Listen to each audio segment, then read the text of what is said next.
Hey, it's the Bible Forum. I'm Warren Sprouse. We're here on a Sunday night, June 25, 2017, continuing through the saga of issues that have happened while you were busy working and paying attention to other stuff. On the science front, we've got flatworms in outer space. Flatworms with two heads. They're called planarian flatworms. They're an incredible little creature that has an amazing capacity to regenerate. Think of them like little tiny hydra-headed critters. Scientists brought several of these worms to the International Space Station. Their goal, their hope, was to learn more about how living out in space in that void affects Earth-based biology. Well, after a 5-week stay on the space station, the worms were amputated. I have no idea what that means. I'm assuming that only parts of them were removed. You know, worms tend to regenerate. They may have just cut parts of them. I don't know. But whatever they did, they brought it back to Earth. And what happened next, according to the scientists, were shocking. One of the flatworms grew another head. Now he got two. The worms were studied for about 20 months. And during this time, scientists amputated both heads from the two-headed worm. And both heads grew back. The scientists got giddy. They've been studying flatworms for nearly 20 years. And they agreed that space travel must have caused this mutation. And in their minds, if they are able to pinpoint exactly what it is that triggered that mutation, there's a chance that we could harness that and give it to humans, transferring to them the ability to regenerate body parts. Ain't science grand? Oh, and the God who made them, he's grand too, if that's really the way it works. We've heard a lot about Great Britain voting to leave the European Union. What you may not know is that the vote was tight, razor thin as votes go, in favor of this, meaning there's a lot of disgruntled Brits, EU-loving Brits, who don't like this at all. On June 23rd of 2016, citizens of the UK voted to leave the European Union in a vote that was 51 to 48%. I mean, that's within the margin of error in most cases. Because of this, the sitting Prime Minister resigned, and there was a new vote.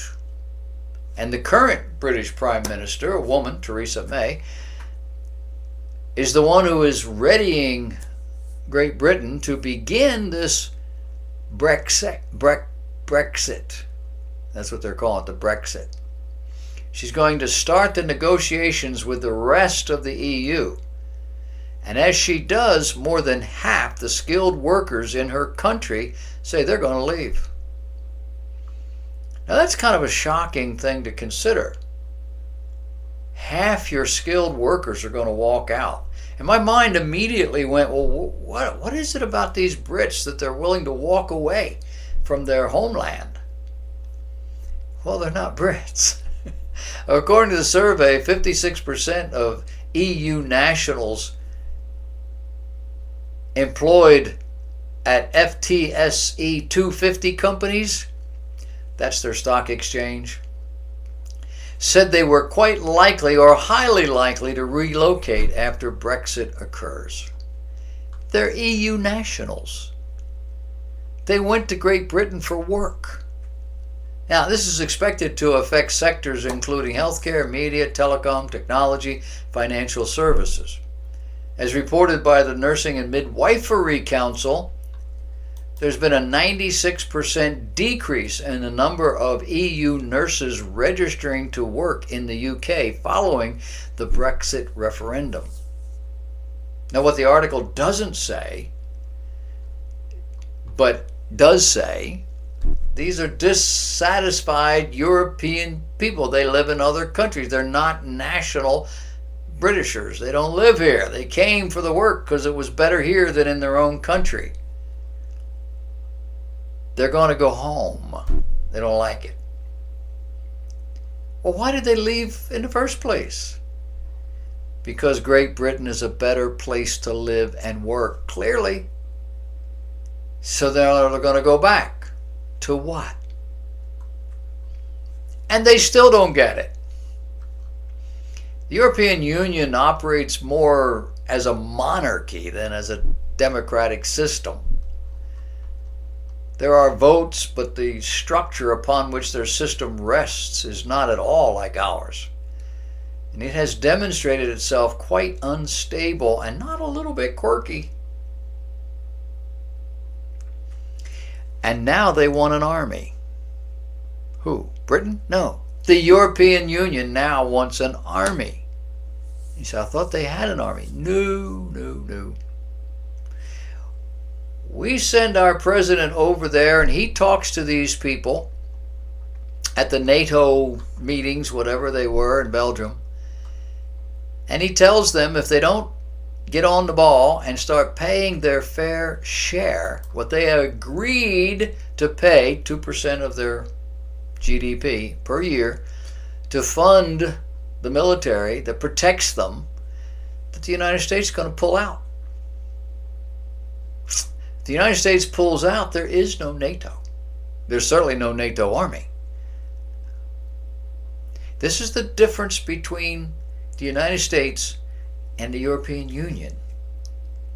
Rather than a single open political movement in favor of a common EU army, several member states have now gotten together to take the incremental steps necessary to consolidate specific units, divert defense funds into sequestered accounts, and create new coordinated command structures. What does that mean? Language, finances, national sentiment are all obstacles to a single force structure. But all of these are being faced down by French and German initiatives. The French and the Germans, they got the money. Everybody else is sort of ganging in to get what they can get, but Great Britain, Germany, and France pretty much carrying the load. The European Union is, despite the intentions of those in Brussels, a union of separate and distinct nationalities, governments, languages, and militaries. The first and most basic challenge that any proposal for a unified military is going to face is that of coordination among all these different command structures. And for the first time, the EU created a joint military command center. Why? Because of the Donald. He told them what it was like, what reality is. But today the army is more idea than fact. Whether it ever gets off the ground, nobody knows. It's more like a proof of concept effort at this point. Its only mission is coordinating training missions in Africa, Somalia, Mali, and Central African Republic. The headquarters will act as a model for larger future centralized command centers capable of coordinating large-scale military campaigns. You could get very old waiting for all of that to happen. Unless there's a military reason. Other coordinated efforts from Europe include the Nordic Battle Group, comprised of a mix of Baltic and Nordic states, and Britain's own Joint Expeditionary Force.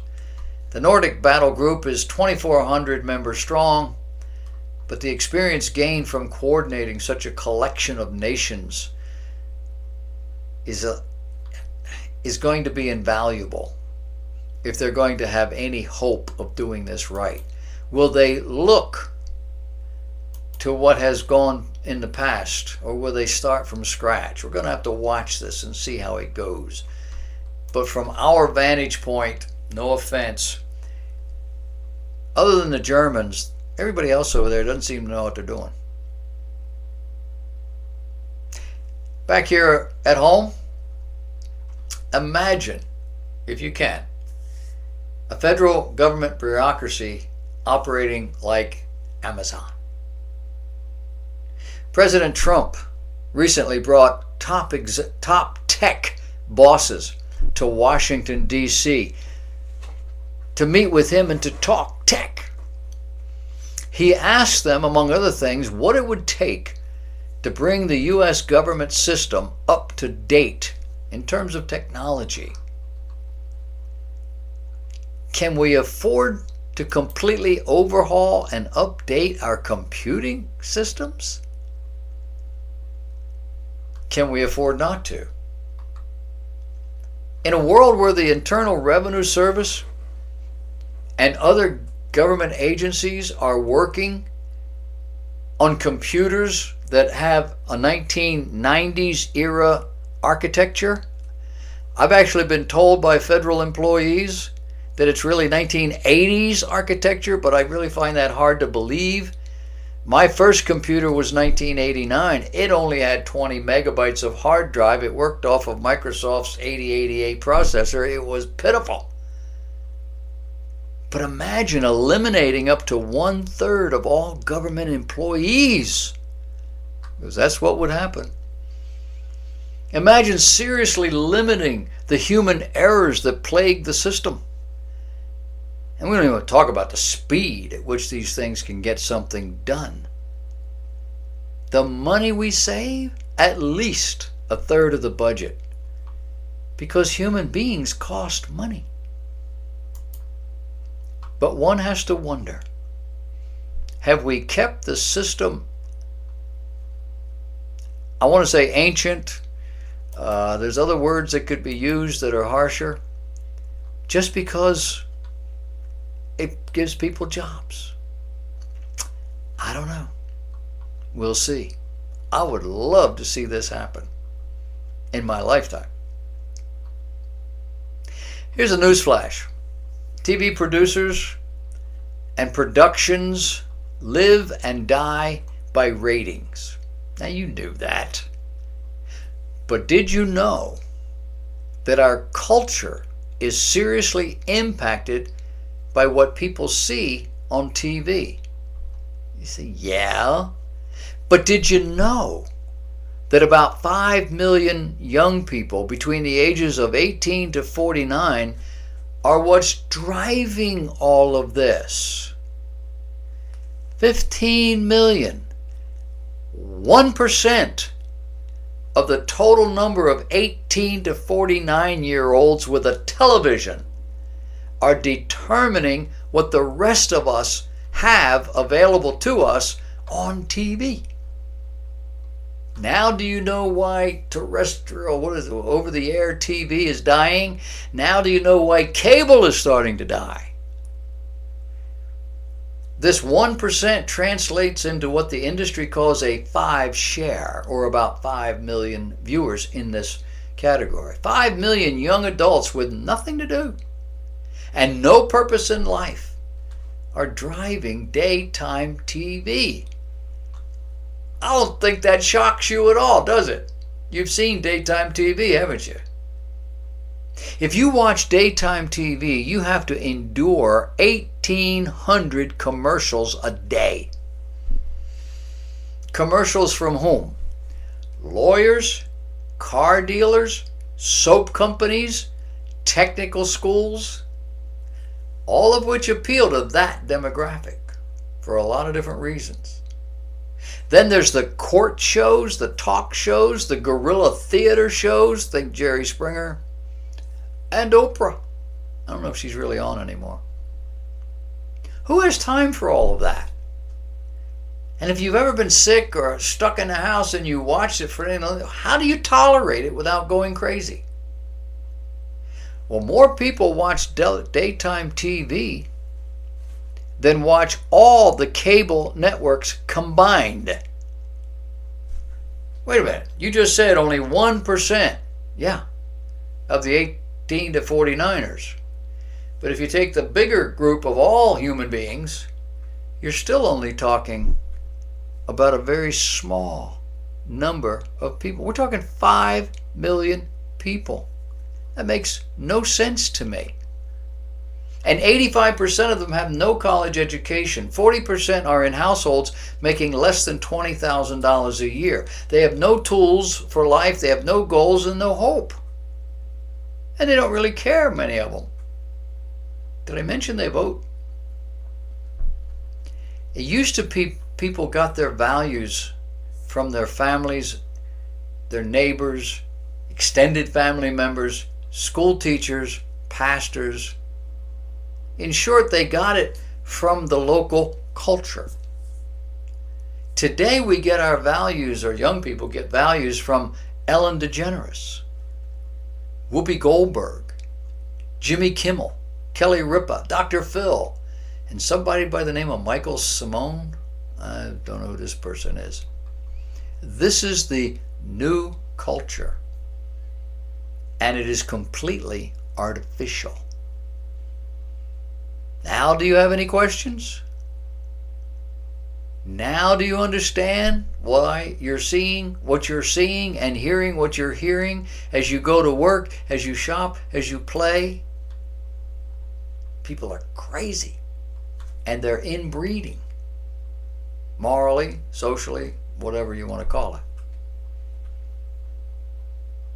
What's the largest environmental risk to the world?